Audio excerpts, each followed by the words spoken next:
on the high level, white collar worker, and so on. So we needed the intermediate, vocational training, skill acquisition, and for us, education is structured information. Structured information is education. Education is knowledge. Knowledge is skill. Skill is ability. Ability is capability. Capability is empowerment. We believe that you must go through those stages through our technical education to provide middle-level manpower. We then approached Texas State University, Texas University of Technology. We signed an agreement.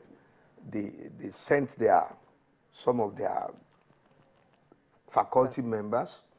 They were working with us for 6 months. And all of a sudden they said, oh, Boko Haram, their safety, they are afraid of safety in Nigeria. Nigeria is seen as there's a red flag in Nigeria about Boko Haram. That was when they kidnapped those Chibok girls. And, you know, Americans being what they are, they are very conscious of safety. They just packed and left and said it is suspended, but definitely will return as soon as the situation improves. Okay. That's the situation. Okay. Now, we have to wind up now, but I need to ask you this question. Elections are coming up in a few weeks. Do you have confidence that INEC will be able to conduct free and fair elections? I think confidence is relative, really. It's like loyalty.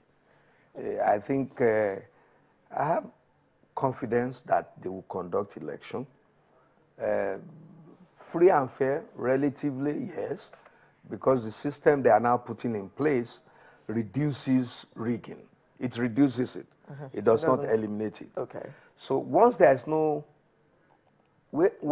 nothing absolute about free and fair, so I would say, relatively speaking, the elections will be conducted better than it used to be. And it's up to you and I, it's up to Nigerians to be vigilant and to be talking as we are talking. People talk of postponing elections because INEC is not ready. Believe you me, if we all wait till everything is perfect before we do them, nothing will ever be done. Okay, Your Excellency, if you could just look at the camera and speak to your state people. Where is the camera? Would you this one or this one? This one. Yeah. Would you be the first governor or the first to prosecute those that might want to foment violence during the election? Would you be the first to prosecute? You talked about pension funds being stolen. Would you be the first to prosecute those that have been arrested if they've been arrested and if the investigations come out? So what would be the first, being the first and the largest of the governors? Tell the Oyo State people what you're going to do.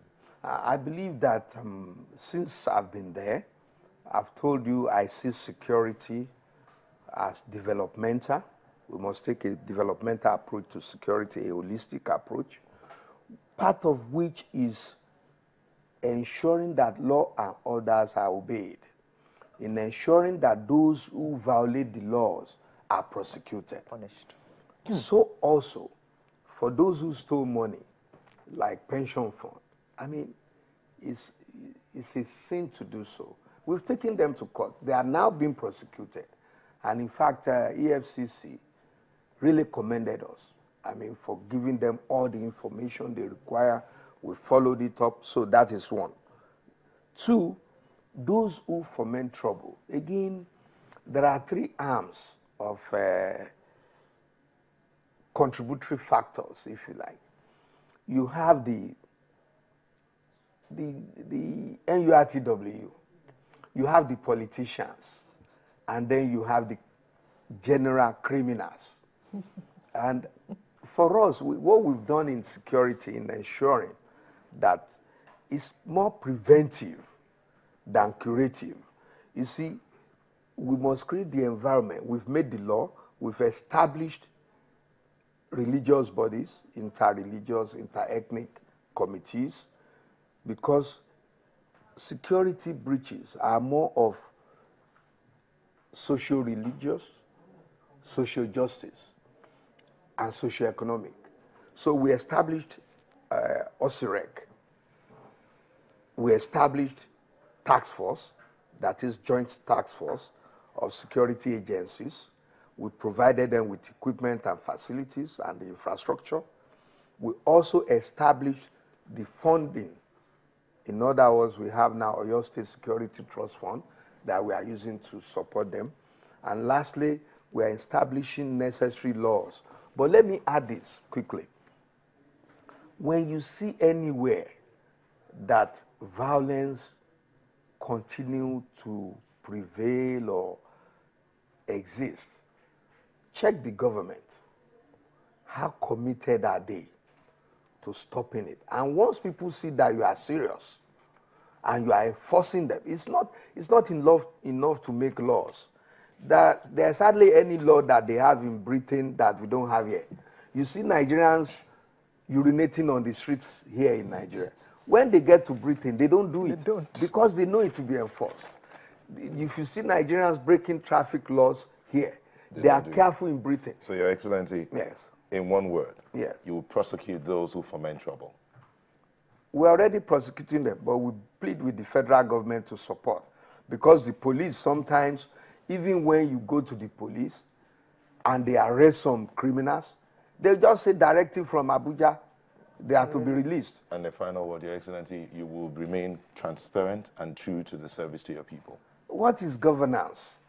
Governance is about transparency, accountability, and responsibility. And for us, there is no two ways about it. All right. There are no two ways.